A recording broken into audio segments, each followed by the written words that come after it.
Oh, quelqu'un dit gloire à Dieu. Alléluia. Alors ce matin, nous voulons continuer notre série d'enseignements. Qui a été béni par la parole? D'une manière générale, je sais que nous sommes bénis, mais qui a vraiment apprécié la parole particulière de dimanche dernier sur la loi de la diligence? Ok, toi qui n'acclames pas, c'est pas grave. Avec 120 personnes, Dieu peut changer le monde, il va changer le monde. Avec la personne qui acclame, il va changer le monde. Et ton acclamation relâche sur toi une dimension de grâce extraordinaire pour te rendre capable de manifester une diligence sans précédent au nom de Jésus. Quelqu'un dit Amen. En tout cas, plusieurs de mes pasteurs m'ont envoyé des messages, des pasteurs, hein, ils m'ont dit non, ça les a trop bousculés. Hein, parce que il y a une dimension de révélation qui s'est ajoutée à eux. Dieu fait sa part. À chaque fois que l'onction est relâchée, Dieu télécharge en toi.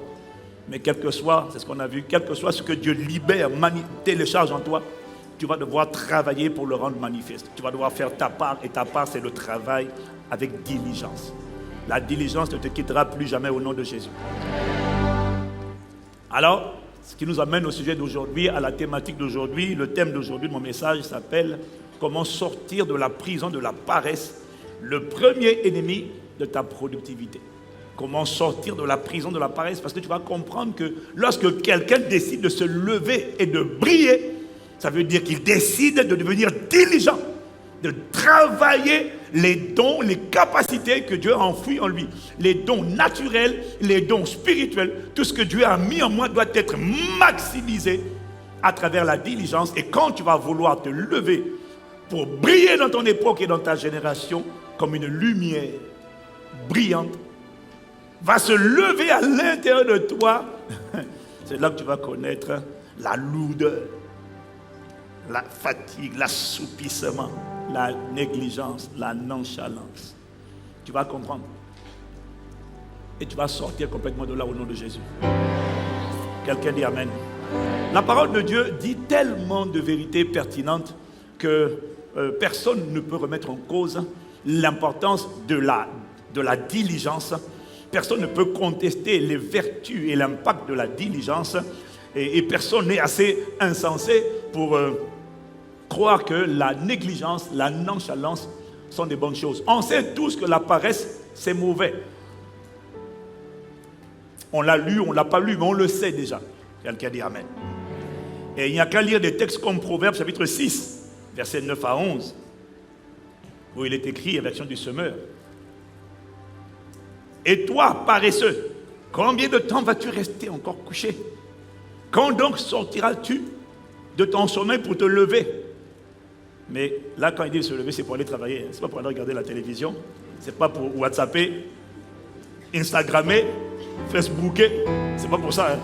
Parce que quand tu te lèves, quand tu quittes ton lit, et dès le matin, tu es un consommateur de Instagram, de Facebook et de Twitter et des autres, et de Snapchat et tout ça là, tu es exactement comme le gars. Tu aurais même dû rester au lit, c'est pareil. On dit avec moi, aïe. Quand donc sortiras-tu de ton sommeil pour te lever? Je vais faire juste un petit somme, dis-tu, juste un peu m'assoupir, rien qu'un peu croiser les mains et rester couché un instant. Mais pendant ce temps, la pauvreté s'introduit chez toi comme un voleur ou un rôdeur et la misère comme un pillard. Donc il y a beaucoup de textes bibliques qui nous parlent des dangers, des méfaits, de la paresse, de la négligence, de la nonchalance, de l'assoupissement. Et ce texte, par exemple, prouve simplement que la pauvreté n'est pas un accident. J'ai dit la pauvreté n'est pas un accident. Ce texte prouve que la pauvreté, c'est un système de pensée. C'est une manière de penser qui commence d'abord par des attitudes de relâchement, de nonchalance, où on refuse de travailler pour cultiver, nourrir par l'effort, la diligence, le travail, l'apprentissage, la prière. On refuse de travailler pour faire sortir de nous ce que Dieu a mis en nous. La pauvreté est tout sauf un accident. C'est le résultat d'une séquence, d'une accumulation de mauvais choix. Proverbe 12. Proverbe 12, verset 27, par exemple, nous dit, le paresseux ne rôtit pas son gibier, mais le précieux trésor d'un homme, c'est l'activité. Le paresseux ne rôtit pas son gibier. Ah, il a du gibier, il va le prendre, mais il ne le rôtit pas. Alors la version Osterwald est un peu intéressante parce que elle est assez intéressante parce qu'elle dit, le paresseux ne rôtira point sa chasse, mais les biens les plus précieux sont à l'homme diligent. Quand tu regardes l'état de plusieurs des pays qui sont bizarrement les plus riches, n'ont pas le plus grand nombre de richesses. N'est-ce pas étonnant? Les pays les plus riches, ce ne sont pas ceux qui ont les richesses naturelles. Les pays qui ont les richesses naturelles sont les pays les plus pauvres. Pourquoi? Parce qu'ils ont de la viande, mais ils ne la rôtissent pas. Ils ont des produits, mais ils ne les traitent pas eux-mêmes. Alors les gens viennent, ils traitent leurs produits. Au lieu même de travailler, d'exploiter sur place, de développer sur place le pétrole, les minéraux, non. Ce sont les autres qui viennent développer, ils envoient à l'étranger. Et puis après, ils vous revendent, ils nous revendent ce qu'ils ont exploité chez nous et on paye beaucoup plus cher. On est spécialiste de l'importation. Miséricorde. Alors qu'en rôtissant le gibier, on aurait créé des emplois. Tu n'as pas compris, laisse tomber.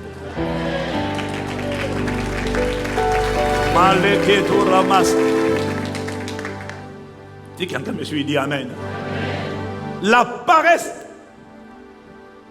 est un poison. La paresse est le pire ennemi de la diligence.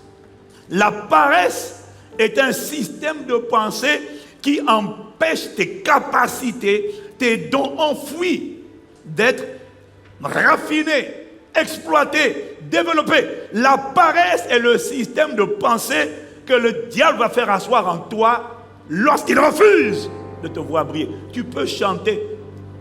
Je suis la lumière, lumière du monde. Oh là là, Seigneur.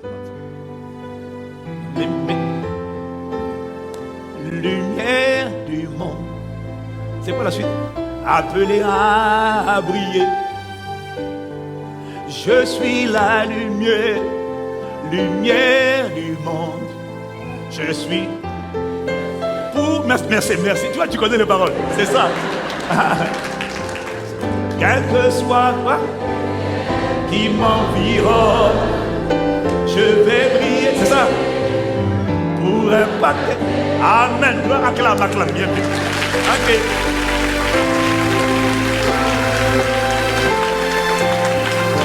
Tu vois, ce qui est fort avec la musique, c'est que la musique là, mais c'est fort. Ça vient pour conditionner ton cerveau, ton esprit, pour faire asseoir en toi des paroles que tu as du mal à accepter en toi-même. Mais alors, même si tu connais la chanson par cœur, moi je ne la connais pas. Je suis la preuve que tu n'as pas besoin de connaître la chanson pour briller.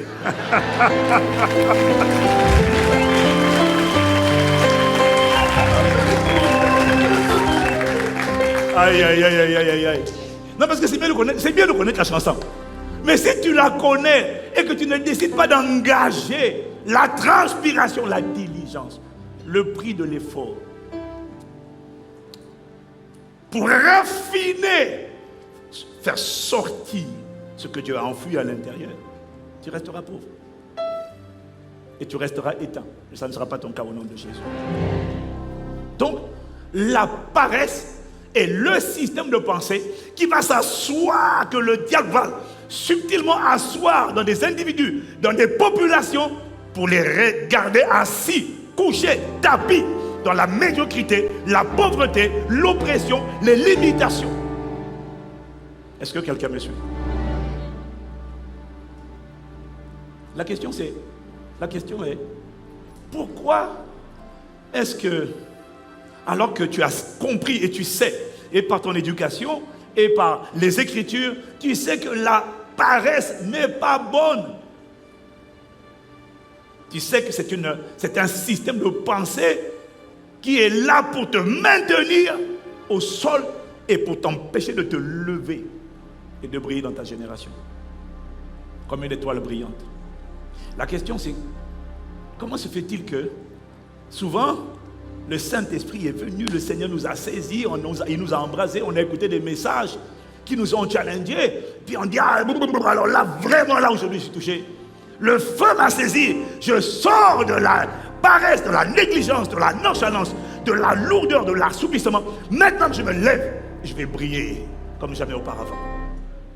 Sauf que souvent, après le dimanche, ça va, lundi ça va, mardi ça va, dimanche suivant déjà, un peu, 2 dimanches plus tard, retour à la case départ, tu ressens la même lourdeur. La question est pourquoi, alors que le feu t'a consumé, alors que la grâce t'a touché, elle t'a localisé, mais pourquoi est-ce qu'on repart encore aux mêmes habitudes de lourdeur, de nonchalance? Est-ce que quelqu'un me suit? Est-ce que quelqu'un me suit? Pourquoi c'est si pénible? Pourquoi c'est si laborieux? Tu sais ce que tu dois faire. Tu sais que tu dois travailler sur toi-même. Tu sais, et tu prends les résolutions, les engagements. Tu commences à 100 à l'heure, et puis après, tu t'essouffles. Pourquoi? L'Esprit m'a dit, c'est parce que nous sommes nombreux à croire naïvement que la paresse, la négligence, la nonchalance, l'assoupissement sont des défauts ou des mauvaises habitudes. Est-ce que quelqu'un me suit? Il m'a dit, vous ne les voyez pas telles qu'elles sont véritablement.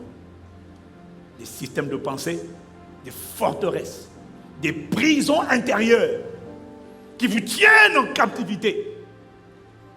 Dès lors que tu ne vois pas la paresse comme une forteresse, comme un système de pensée habilement construit dans le cœur des hommes pour les empêcher de briller, dès lors que tu n'identifies pas ça comme une prison intérieure, une forteresse, tu ne vas pas le traiter de manière spirituelle, tu vas le traiter à coup de bonnes résolutions. Bon, cette fois-ci, ça fait 10 000 fois que tu dis cette fois-ci, mais cette fois-ci, tu dis c'est cette fois-ci. Et puis après, la prochaine fois encore, tu vas dire, j'ai dit encore, cette fois-ci, pour de vrai, de cette fois-ci.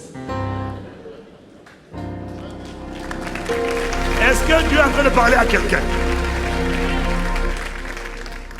Pourquoi? Parce que tu emploies une recette de vœux pieux, de bonnes résolutions, face à des prisons intérieures, face à des raisonnements, face à des stratégies diaboliques. Aucune résolution va te sortir de là. C'est pour ça que tous les gens qui disent « Cette année, je décide de faire du sport. Cette année, j'arrête l'alcool. Cette année, j'arrête l'impudicité, la masturbation. Assez, c'est assez. » Tu crois que tu peux combattre une forteresse? Parce qu'il y a les hommes forts et puis il y a leur forteresse. Les hommes forts, ce sont des entités spirituelles. Leur forteresse, ce sont leurs voix. Les voix qui te parlent, qui te molestent, qui te contrôlent. Tu penses que tu peux triompher de cette voix-là avec cette année, je vais. Vous n'utilisez pas des armes spirituelles pour attaquer les forteresses. Voilà pourquoi vous restez dedans pendant longtemps. Mais toi et moi, c'est fini. Tu es sorti. Dis-moi Amen.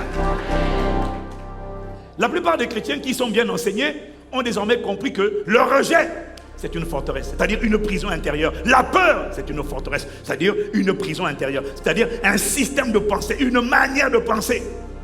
Ils ont compris que c'est comme ça pour l'impudicité, pour la peur, pour le rejet, pour la colère, pour la haine. Ce sont des systèmes de pensée, ce sont des forteresses. Mais la plupart des chrétiens n'ont pas compris que la paresse aussi, c'est une forteresse.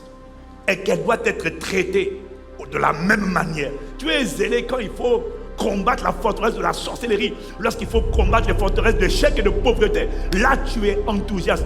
Mais quand il faut combattre la forteresse de la paresse, de la négligence, tu veux employer les armes des bonnes résolutions. Ça ne marche pas. Il faut une approche et une tactique spirituelle. C'est ce que Dieu va te montrer. Si tu es encore avec moi, dis Amen.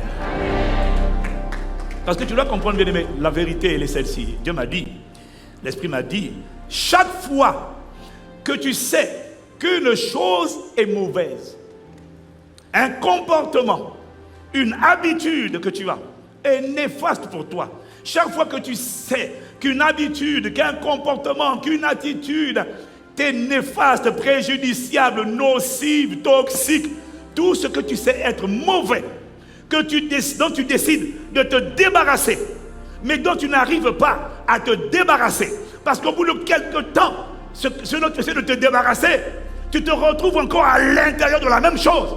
Tu n'as pas affaire à une mauvaise habitude, à un défaut, tu as affaire à une forteresse. Tu as affaire à une prison intérieure. Tu as affaire à un système de pensée, à des murailles qui sont dressées à l'intérieur de ton cœur. Tu as affaire, chaque fois que tu essaies de te débarrasser de quelque chose, mais que tu reviens permanemment à ce que tu avais vomi. Je ne veux pas, mais je n'y arrive pas. Chaque fois que tu exprimes ce sentiment de désespoir, tu n'as pas affaire à une mauvaise habitude. Tu as affaire à une forteresse. C'est-à-dire, derrière ça, tu as affaire à une prison, à un homme fort, à un geôlier qui te fait entendre des voix intérieures et qui te garde prisonnier. Tu as beau t'échapper et puis te ramène encore. Ce n'est pas naturel, c'est un combat spirituel.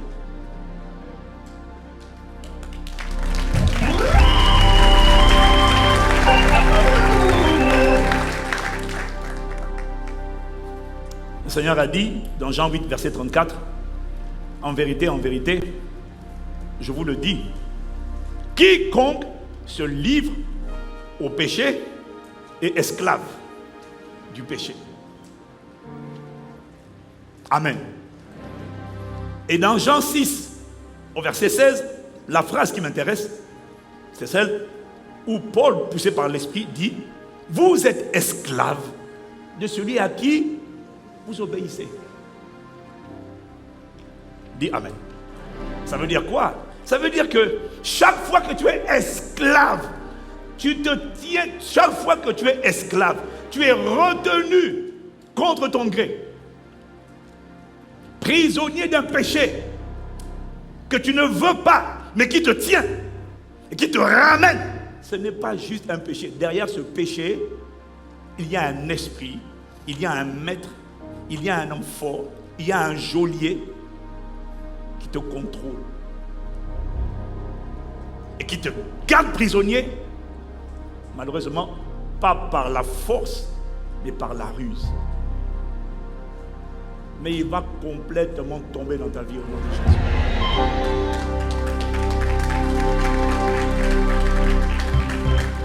Est-ce que quelqu'un me suit? Dis avec moi les forteresses. C'est trop fort quand je joue le piano. Dis avec moi les forteresses. Donc tu comprends?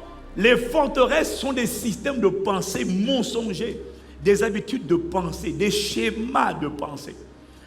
Mais la question c'est d'où viennent, d'une manière générale, nos systèmes de pensée.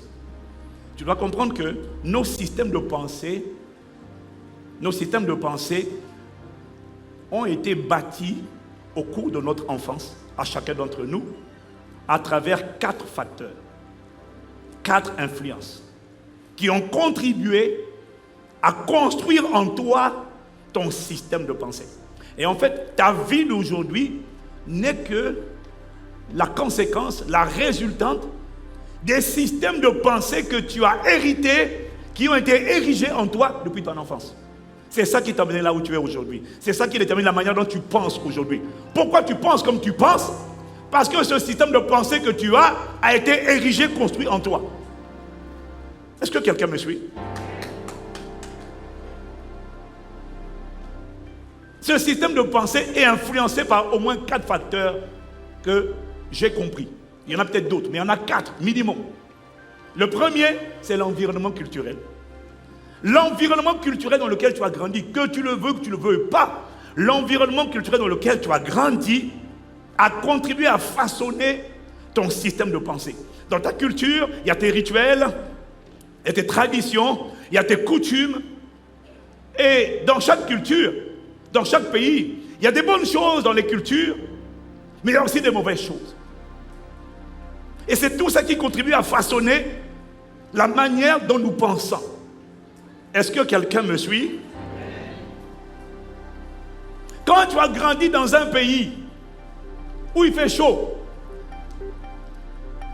où les gens, à longueur de journée, le matin, midi et le soir, ils passent leur temps dans des bars,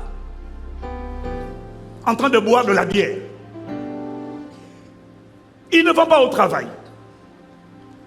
Et quand les gens ont des ambitions, quand tu as grandi dans un environnement où il n'y a pas de création, tu n'as pas de gens qui écrivent l'histoire, tu n'as pas de gens locaux de ton pays, de ta race, de ta couleur, de ton pays, de ton origine, ou de gens qui ont grandi dans la même ville que toi, qui trouvent des capacités, qui les développent, qui créent des entreprises, et les entreprises grandissent et deviennent des grosses entreprises, des grosses structures, des créateurs de richesses et d'emplois.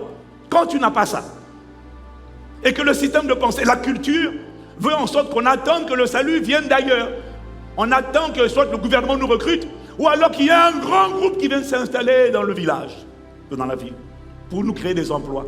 Parce qu'on n'a pas compris que pour créer des emplois, Dieu n'a pas prévu pour toi que tu attendes un grand groupe. Dieu a prévu pour toi des capacités enfouies qu'il a mis à l'intérieur de toi que tu dois exploiter, découvrir, exploiter, développer, maximiser jusqu'à devenir compétent. Mais quand tu n'as pas vu ça, ce n'est pas la norme. Il n'y a pas beaucoup de gens compétents. Est-ce que quelqu'un me suit? Que tu le veuilles ou que tu ne le veuilles pas, on est influencé par ce genre d'environnement. Quand tu n'as pas grandi, quand dans ton environnement culturel, il n'y a pas d'inventeur, il n'y a pas de chercheur, il n'y a pas de concepteur, il n'y a pas de développeur. Il n'y a pas. Bah, sans que tu fasses exprès, tu seras toi aussi contaminé par le système de pensée de on attend. Et ta plus grande ambition dans la vie, ça sera, quand tu fais des études, boulot, je cherche un emploi. Et quand il n'y a pas d'emploi, au lieu de créer ton emploi, tu vas attendre que quelqu'un amène des emplois et tu vas maudire les sociétés qui ne viennent pas créer des emplois dans ta ville parce qu'ils ne viennent pas. L'environnement dans lequel on a grandi a affecté notre système de pensée. Si tu essaies de comprendre d'où vient l'attitude de paresse, va en Afrique, chez nous, va dans les pays chauds, côtiers, les îles. Tu vas comprendre. Quand tu as grandi dedans, que tu le veuilles ou que tu ne le veuilles pas, ça t'a affecté. Est-ce que quelqu'un me comprend un peu? Ça t'a affecté. Parce que tu n'as pas vu des gens diligents, bosseurs, excellents. Non, c'est pas ça. Ce sont des perles rares.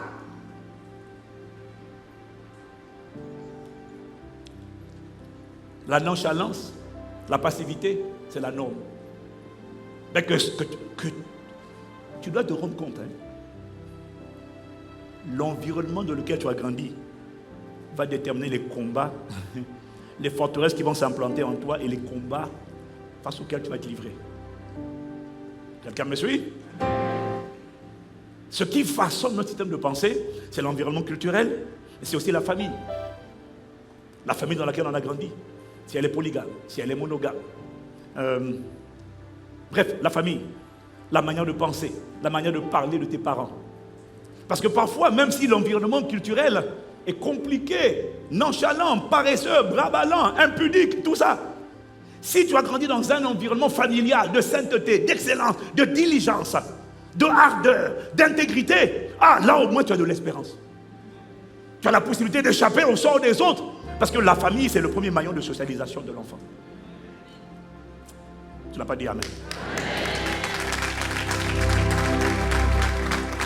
Quelqu'un dans ta famille, ce que tu as vu de tes parents, ce n'était pas la diligence, la proactivité, le travail. Ce n'était pas la fidélité. Alors tu comprends maintenant pourquoi il y a des systèmes de pensée que tu as. Quand c'était la polygamie, et même quand ce n'était pas la polygamie, c'était les maîtresses. Ou les maîtres. Ah ben oui, parce qu'il y a aussi les deux sens, attention. On dit maîtresse, mais il y a aussi des femmes. Oh là là. Hey! Il y a certaines familles, moi j'ai découvert, quand j'essaie de trouver là où c'est dans le cycle de la famille, tu dis, en fait ta grand-mère, oui ma grand-mère c'est quoi? En fait elle a eu tel monsieur. Tu dis, hey, maman aussi à l'époque. Miséricorde. Waouh. Dans la famille dans laquelle tu grandis, a contribué à bâtir ton système de pensée. Mais Dieu te le restaure par la bonne famille spirituelle. Voilà pourquoi toi aussi tu dois tout faire pour être une famille biologique selon les standards de Dieu, afin de donner à tes enfants les bonnes valeurs, les bons repères, le bon système de pensée. Et puis il y a les expériences que tu as vécues, qui contribuent aussi à bâtir ton système de pensée. Les drames, les abus, les maltraitances, les guerres, les viols, les divorces, ou alors les absences de père, les absences de mère.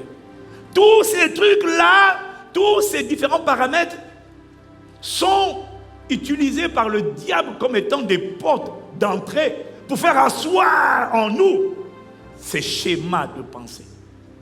Le quatrième, ce sont les associations, soi-disant les amis, les fréquentations.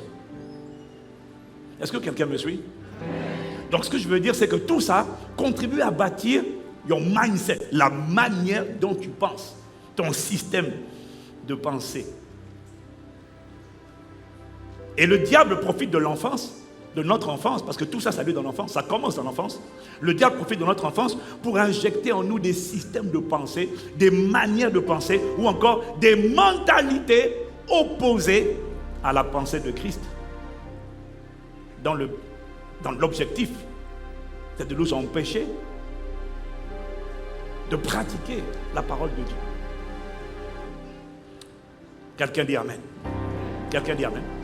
Et ces manières de penser, ces schémas de pensée, ces mentalités que tu as acquises depuis ton enfance, tout schéma de pensée, manière de penser, système de pensée, habitude de penser qui s'oppose à la parole de Dieu, au commandement de Dieu, au principe de Dieu, à ce que Dieu dit, aimer, s'aimer, honore, pardonne, s'aime, soit diligent, soit fidèle. Tout ce système de pensée qui est contraire à ce que Dieu dit, c'est ça qu'on appelle une forteresse.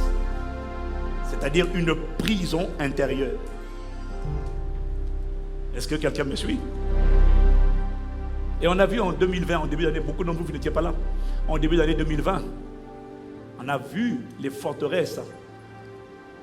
On a parlé des forteresses, les deux types de forteresses, les raisonnements et les hauteurs. Je n'ai pas à cœur d'en parler ce matin, mais on a vu que l'amertume est une forteresse, la colère est une forteresse, la peur est une forteresse, le rejet est une forteresse, l'immoralité sexuelle sur toutes ses formes, c'est une forteresse. La jalousie est une forteresse.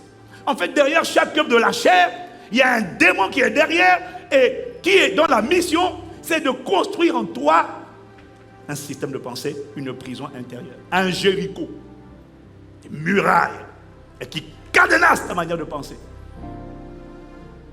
Ces manières de penser ont été ébranlées, elles vont rester ébranlées et elles seront ébranlées au nom de Jésus.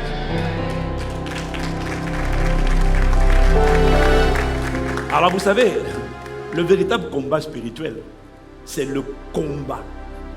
Le véritable combat spirituel au quotidien, en vérité, c'est le combat contre les voies intérieures.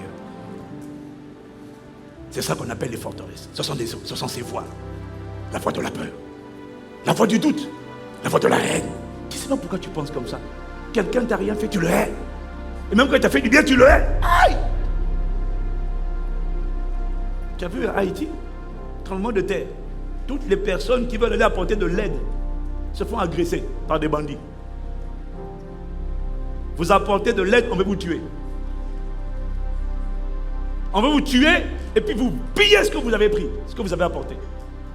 Au lieu même juste de piller, au lieu même juste de dire bon, on vous prend, on est désolé, parce qu'on a fait emprunt. Non, ils veulent vous tuer, puis après ils prennent. La méchanceté, la haine, la violence. Aïe! Ce sont des forteresses. Le véritable combat spirituel dont on parle en vérité dans les Écritures, c'est le combat contre les voies intérieures, indésirées et indésirables.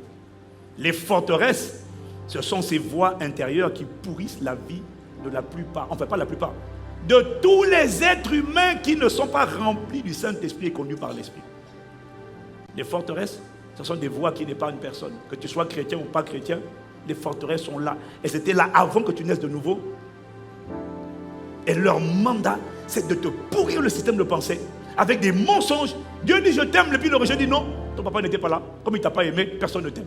Dieu dit je t'aime dans l'amour éternel. La voix dit non, personne ne t'aime. Ah, elle s'oppose à ce que Dieu dit. C'est un mensonge. Cette forteresse est tombée dans ta vie. Si elle n'est pas tombée, elle tombe au nom de Jésus. Donne-moi amen encore. Est-ce que quelqu'un comprend un peu de quoi on est en train de parler? Les forteresses, c'est un poison. Les voix que les gens entendent. Tu n'as pas envie, tu entends des voix d'immoralité, de perversion. Et ces voix te dressent des portraits, te dressent des scènes. Elles te projettent des images. Je vois tellement de gens prisonniers de ça. C'est un vrai poison. Hein. C'est terrible. C'est terrible. Ce qui est impressionnant avec les forteresses, c'est comment les gens ont accepté le Seigneur depuis 1950. Mais ils sont toujours contrôlés par des forteresses. La forteresse de la critique. La forteresse des murmures. Des systèmes de pensée qui te contrôlent. Et tu ne sais même pas que tu es en train d'être manipulé. Et tu dis, non, moi, je suis comme ça. Non, c'est pas toi. C'est une forteresse qui est en train de te pourrir les émotions. Et qui a toujours un objectif et un agenda. Chaque forteresse, chaque voix intérieure a un but. La voix du rejet, la voix de la peur, la voix de l'incrédulité, la voix de la jalousie, toutes, elles ont tout, je ne peux pas tout développer. Toutes ont un objectif précis. Ce n'est pas de t'empêcher de prier. Voilà pourquoi Satan n'est pas gêné quand tu pries. Satan est gêné quand tu décides de casser sa forteresse. Parce que casser sa forteresse, ça veut dire que désormais, il ne va plus. Désormais, tu ne vas plus être son esclave qui fait ce que la voix intérieure te dit de faire. Mais tu vas faire ce que l'esprit à l'intérieur te dit de faire. Selon qu'il est écrit, marchez par l'esprit et vous n'accomplirez plus les désirs de la chair. C'est quand tu voudras marcher par l'esprit. C'est quand tu voudras marcher par l'esprit que tu vas entendre des voix vont se réveiller. C'est quand tu voudras pardonner que tu vas entendre des voix de haine. Dis non, je ne pardonne pas. On ne peut pas lui pardonner. Il a fait ci. Ce que tu avais décidé de pardonner, la voix de l'esprit de pardon va le réactiver. Comme si ça avait lieu aujourd'hui. Alors que c'est il y a 20 ans. 20 ans. Laisse partir. Non. Tu es sorti de culte, tu dis je vais pardonner. Et puis une voix te dit non. Démonstration mathématique de pourquoi et comment on ne pardonne pas. Et puis après tu finis quand la démonstration est finie en toi, tu dis j'avais décidé de pardonner, non? Je ne pardonne plus. Et tu penses que tu viens d'être intelligent, tu viens de trouver ça tout seul. Alors que tu viens d'être manipulé habilement et subtilement à l'intérieur de toi par une voix qui t'a dit non, n'obéis pas, Dieu ne pardonne pas. Sauf que la voix ne t'a pas dit que le manque de pardon est le seul péché qui fait réapparaître ce que le sang de Jésus avait effacé.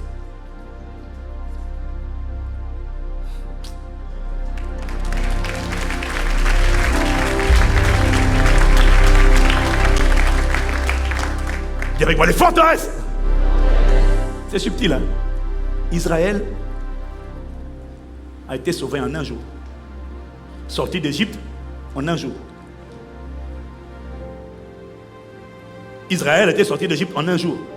Mais la voix des geôliers d'Égypte a mis 40 ans pour les quitter. Sorti en un jour. Mais la voix intérieure des geôliers qui rappelle, quand tu étais avec moi, au moins tu avais à manger. Les concombres, les tomates d'Égypte, on te brimait, mais une voix arrive à te convaincre que dans ta vie de pécheur d'hier, il y avait quand même quelque chose de bien. Reviens, si tu reviens, je te donne les concombres. Et toi, tu veux repartir en arrière pour les concombres et les tomates. Oh, miséricorde. Les forteresses. Israël est sorti en une journée. Ton salut a eu lieu en une journée. Tu as confessé Jésus. Tu as été sauvé sur le champ. Mais les voix des Égyptiens, des geôliers, de leurs bourreaux, ont mis 40 années à sortir. Tu t'imagines un peu quelqu'un qui est sauvé aujourd'hui? Il est sauvé aujourd'hui. Mais les voix intérieures qui lui pourrissaient la vie s'arrêtent au bout de 40 ans. Et au bout de 40 ans maintenant, Dieu dit, ça fait 40 ans que je te dis, aime, pardonne, honore. Et c'est au bout de 40 ans que tu dis, oui Seigneur, maintenant je vais aimer. Ah non, tu ne peux pas attendre 40 ans. Toi, tu n'attendras pas 40 ans parce que toi, tu as un destin à accomplir. Et ton destin a une échéance. Tu dois racheter le temps. Tu ne peux pas attendre 40 ans. Ah non. Voilà pourquoi ces forteresses doivent être ébranlées définitivement maintenant. Parce qu'il y a un destin qui doit s'accomplir. Il y a une lumière qui doit briller. Et pendant ces 3 dernières veillées de prière, Dieu a envoyé sa parole et son esprit pour arracher ton destin de force. Et pour faire taire les voix intérieures qui voulaient bloquer ta vie. Et comment ils bloquent ta vie? En t'empêchant juste de faire ce que Dieu dit de faire. Parce que la clé de la réussite, c'est juste quand Dieu parle. Just do it. C'est ça. Quand Dieu parle, obéis.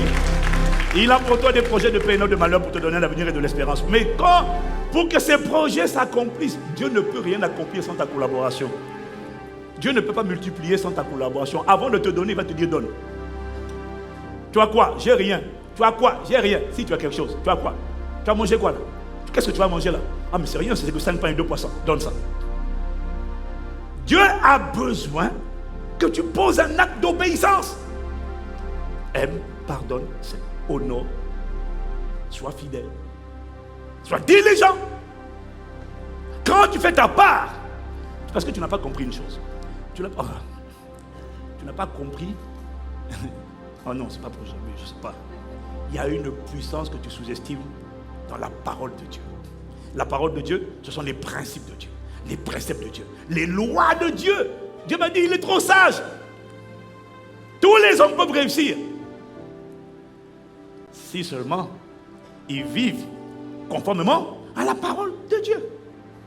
Voilà pourquoi dans Deutéronome 28, il a dit, voici les bénédictions qui se répandront sur toi. Chapitre 28, verset 1. Voici les bénédictions qui se répandront sur toi et qui seront ton partage. Hein? Moi j'aime bien la version anglaise parce qu'elle dit, non, c'est ça. Si tu obéis à la voix de l'Éternel, ton Dieu, en observant en mettant en pratique ce que je te prescris aujourd'hui, ça va dire au verset 2. L'Éternel, machin. Bon, d'autres versions disent, voici, en gros, c'est la même chose. Voici les bénédictions qui se répandront sur toi. La version anglaise dit, et qui s'empareront de toi lorsque tu obéiras à la voix de l'Éternel, ton Dieu. Il n'a pas dit lorsque tu vas prier. Nous, on aime prier, mais on n'aime pas obéir. Mais il y a une puissance. Mon frère, ce n'est pas pour aujourd'hui. Ça, c'est pour un autre jour. Il m'a montré comment il a mis... Vous voulez que je vous dise quand même? Non, c'est pas l'autre. Non, mais comme tu dis pas amen, alors je te dis.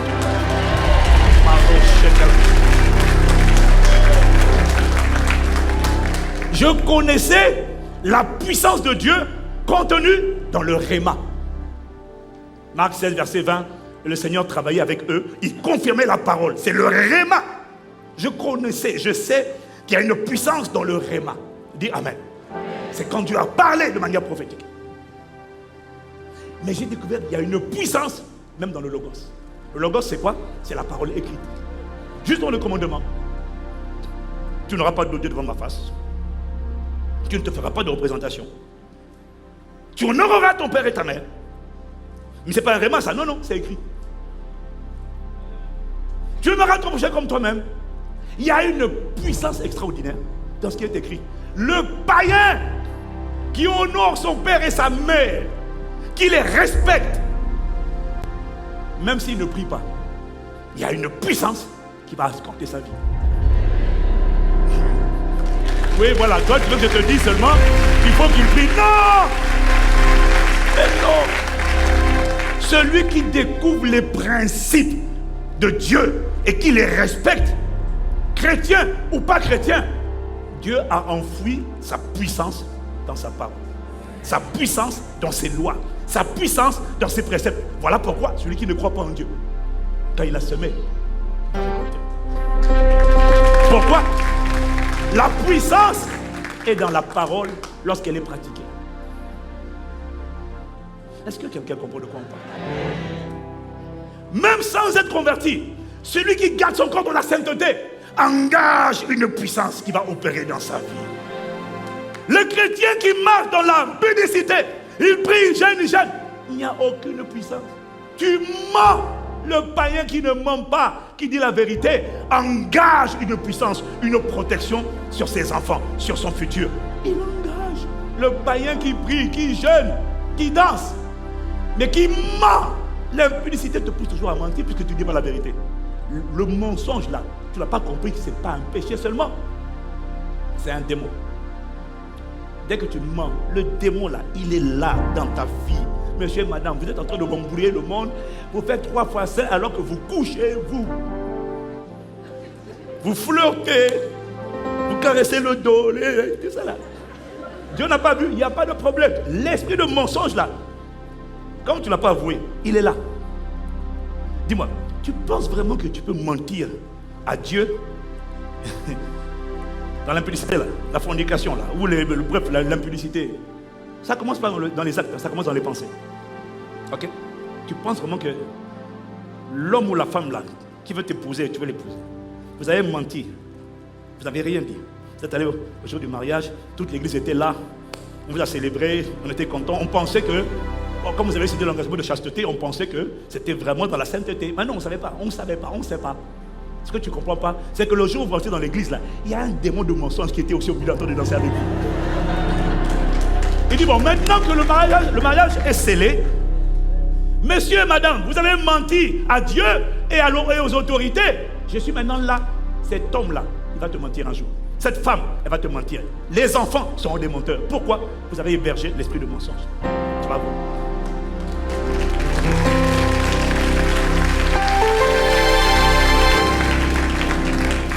Et quand tu voudras dire la vérité, quand tu dis non, je vais dire la vérité, même si ça fait mal, je dirai la vérité, l'esprit de mensonge va te dire non, surtout, ne dis pas.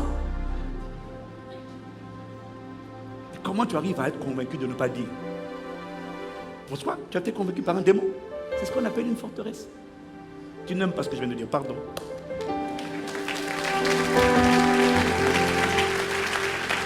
Mais le futur est prévisible. Ce qui m'amuse, c'est quand le futur est en train de t'atteindre. Le futur que tu n'as pas souhaité, mais que tu as enfanté. Par les actes que tu as posés. Et les portes que tu as ouvertes. Et quand la moisson vient, je ne comprends pas. Seigneur, je t'aime, j'ai pris. Ce qu'un homme, on ne se moque pas de Dieu. Il commence d'abord par, on ne se moque pas de Dieu. Ce qu'un homme aura semé, Dieu ne peut pas empêcher une moisson. Parce que si Dieu empêche une moisson, c'est comme si Dieu intervient dans la Constitution pour dire maintenant, non, que ma loi s'arrête. Non, Dieu est tellement sage, il est tellement amour, tu sais quoi? Je crois que c'est dans, je sais plus, c'est dans Psaume 138 là. La version française l'a mal traduit. La version anglaise dit, car ta renommée s'est accrue par l'accomplissement de tes promesses. La version anglaise dit, for thou hast magnified thy word above thyself. Ça veut dire quoi? Qu'en vérité, Dieu, tu as mis ta parole au-dessus de toi-même. C'est exactement comme tous les pays où la loi est au-dessus du chef de l'État.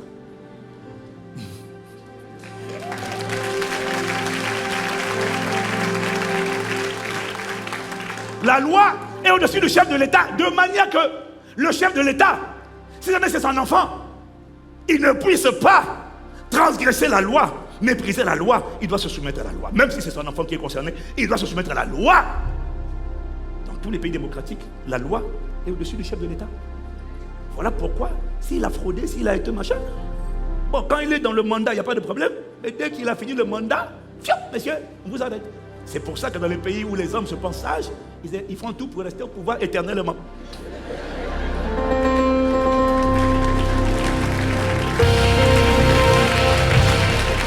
J'ai pas dit ils sont sages. Ils se croient sages. Ils se croient sages. Mais ils ne savent pas que tout ce qu'ils ont semé pendant leur mandat, même quand la justice des hommes ne t'attrape pas, la justice divine, elle est terrible. Même quand toi tu ne payes pas, ce sont tous les gens que tu as aimés qui vont payer à ta place. Un carnage! C'est comme ça que vous voyez. Mais vous ne lisez pas les Écritures. Hein? Dieu a dit à Akab, à cause de ce que tu as fait. Il a dit aussi à Élie. Il a dit, toute ta descendance mourra dans la fleur de l'âge. Il n'y a personne chez toi qui sera vieillard. Tu m'as méprisé. Aucun membre de ta postérité. Alors les gens, ils arrivent, ils naissent, ils viennent au monde, innocemment. Et puis, dès qu'ils arrivent à 30 ans, 40 ans, pourquoi? Tout tout ce qu'un homme aura semé, le moisson. Ok.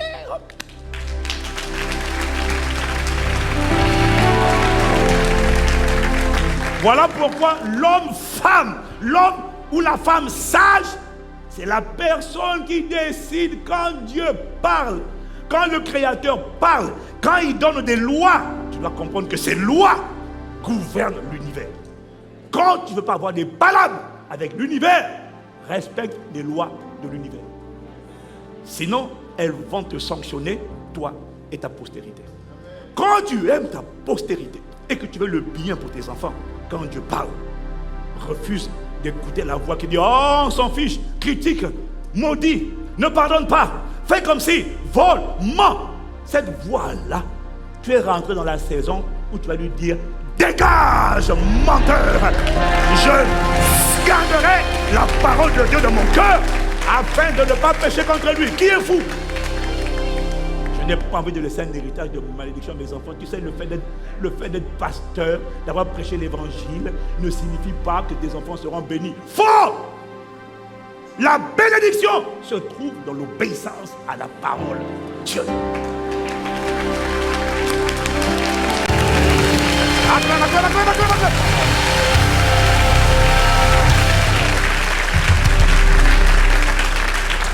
Donne-moi amen. Quand tu as compris ça, tu ne te laisses pas. Tu dois faire la guerre. C'est pour ça que tu dois faire la guerre aux forteresses. Leur but, ce n'est pas d'être obligé de prier. Ce n'est pas d'être obligé d'aller à l'église. Voilà pourquoi tu vas à l'église. Ça fait longtemps que tu vas à l'église. Ça fait longtemps que tu murmures, tu critiques, tu calomnies, tu injuries, tu mens comme tu respires. Ça fait longtemps. Et tu danses avec nous. Je suis là. Il n'y a pas de problème. On ne va pas enfanter le même futur.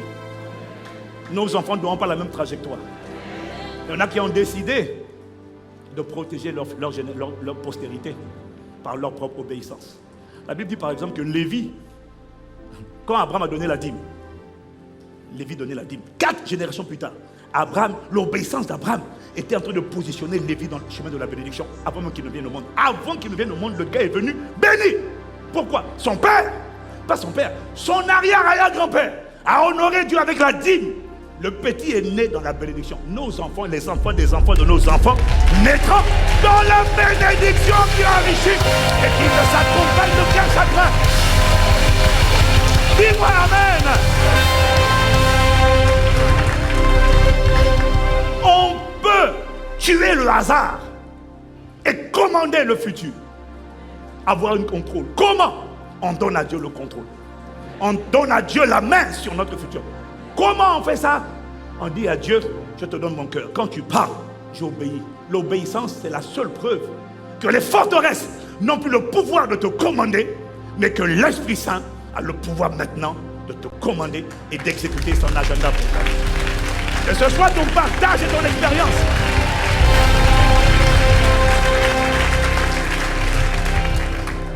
Quelqu'un dit amen. Oh là là, qui a avancé l'heure? La bonne nouvelle, les forteresses ont été érigées en toi depuis ton enfance.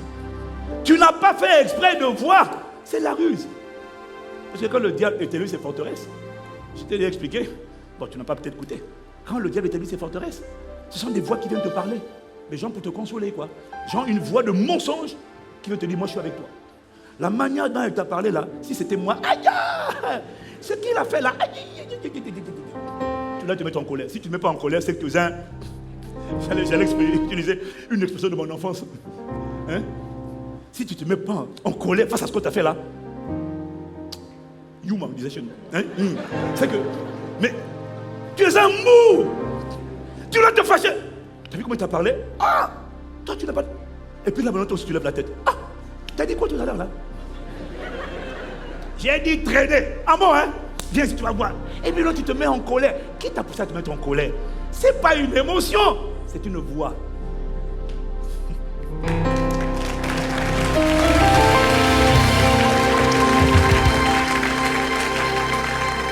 Alors que la voix de Dieu te dit, ne te mets pas en colère. Laisse agir ma colère. Quelqu'un t'a mal parlé, laisse agir ma colère. Toi tu dis, non, il va voir de quel bois je me chauffe. Et quand tu finis le combat, Tu as des bleus, tu as des machins, des côtes cassées, tout ça là. Tu as encaissé, il a encaissé, mais tu as gagné quoi? Tu n'as rien gagné sauf le ridicule, la prison, les arrêts de travail, les béquilles. Tout ça pour avoir voulu défendre ton honneur. Dieu dit, laisse agir ma colère. Toi, préserve-toi. Je sais qu'il t'a offensé. C'est pour ça que moi, tu n'as pas été le nombre de gens qui me font des coups bas. Ils ne savent pas. Hein. Il y a quelqu'un qui me doit. Non. Mais il y a des gens, mais il a des grosses dettes envers toi. Et quand il te voit, genre, il oublie sa dette, quoi. Mais je ne parle pas de 1000 euros, là. Je parle de centaines de... Et puis la voix te dit, attaque-le en justice. J'ai dit non, je n'attaquerai pas. Moi, t'attaquer en justice parce que tu m'as volé l'argent. Non, jamais, je ne ferai jamais ça. Jamais. Pour l'argent, je ne vais pas me compromettre pour l'argent. Jamais. Tu veux ça? Regarde. Jésus a dit, si quelqu'un te force à faire, s'il te force à donner ta tunique, donne aussi ton manteau. Tu veux garder? Garde. Est-ce que tu vas garder là? Ça ne va pas t'aider. Hein? Moi, quand j'ai laissé, j'ai obéi à Dieu. Je vais récolter une bénédiction dont tu n'as pas idée. Mais toi, tu es parti. Hein? Tu es parti. Vas-y, vis encore. Tu as mangé. Makolo Basia.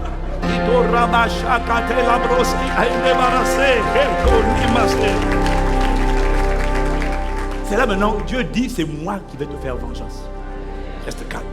C'est pour ça que tu me vois, je suis détendu. Fais ce que tu veux. Fais. Moi, je suis détendu. Mais par contre, il y a une main qu'on appelle la main du Seigneur qui t'attend. Pour l'instant, elle ne t'a pas encore atteint. Elle est au-dessus. Elle n'est pas encore venue. C'est comme un drone, toi, non? Il est d'abord en train de survoler sur toi. Elle attend que tu te répondes. Elle attend que tu répondes. Et comme tu ne te réponds pas et que tu es en train de faire l'orgueilleux, le fanfaron, continue encore. Quand le missile là, tu vois, pour l'instant, il est là. Quand il va atteindre ta vie, il fait des dégâts terribles. Et moi, quand je vais entendre parler de ça, je vais dire quelle tristesse. Je ne me réjouirai même pas. Parce que Dieu voulait ton salut. Mais ton orgueil t'a perdu. Les forteresses. Ça va te dire, vas-y! Non. Bon. Je ne sais pas pourquoi vous m'empêchez de libérer mon message prévu, mais je crois que le Seigneur a donné ce qu'il voulait donner ce soir, ce matin.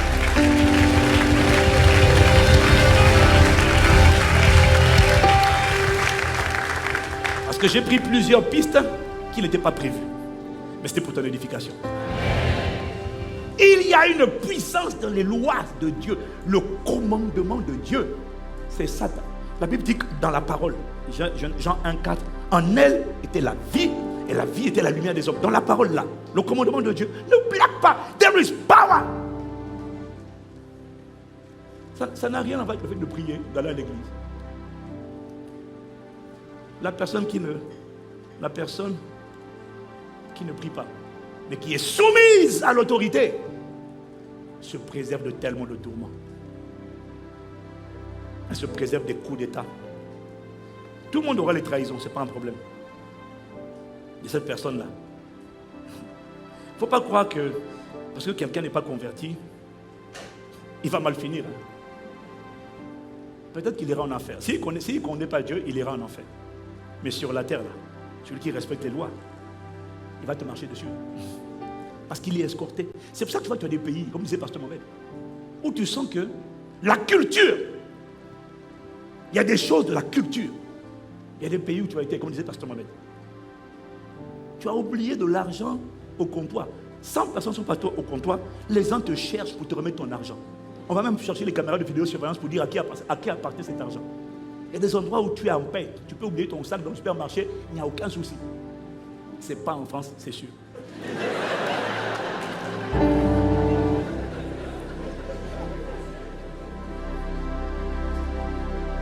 Mais tu vois, quand tu vas dans ces pays-là, ce qui est impressionnant, c'est de voir la qualité de vie des habitants. La qualité de vie dans le pays. C'est-à-dire qu'on se sent en sécurité. Les policiers n'ont rien à faire. Les policiers ne savent pas quoi faire parce qu'il n'y a pas... Il n'y a rien. Mais tout le monde est commandé. Les bandits, quand ils sont arrivés là-bas, ils ont dit, ah, ici on ne blague pas.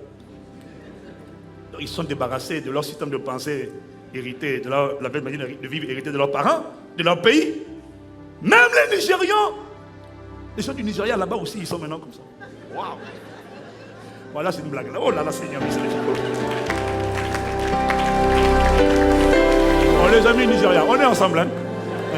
Mais c'est dit, il y a un pays où même les Nigérians se mettent au garde-à-vous. Pour que les Nigérians soient au garde-à-vous, il faut vraiment que le pays là.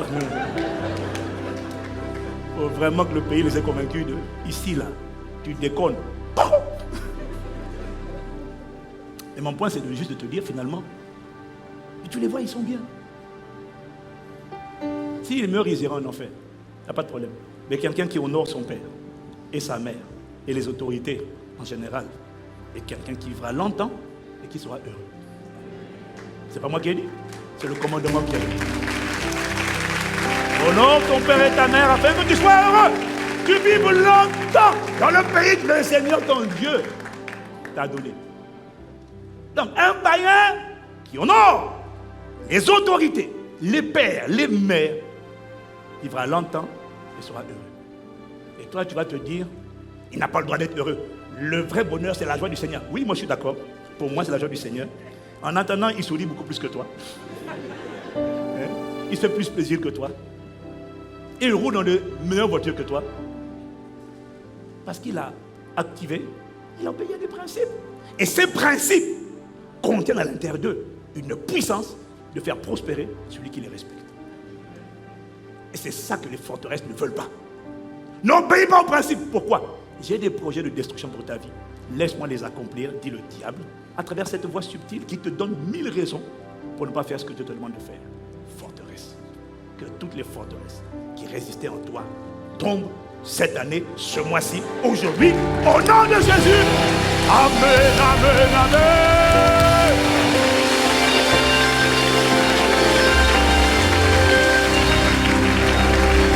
Acclame-le, acclame-le, acclame-le, acclame-le, acclame-le.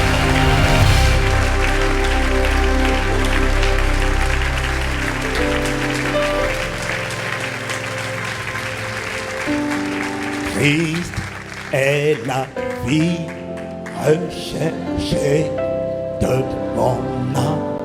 Oh, oh, oh, Seigneur, soutiens ma foi. Christ, tu es la vie, le bonheur recherché de mon âme.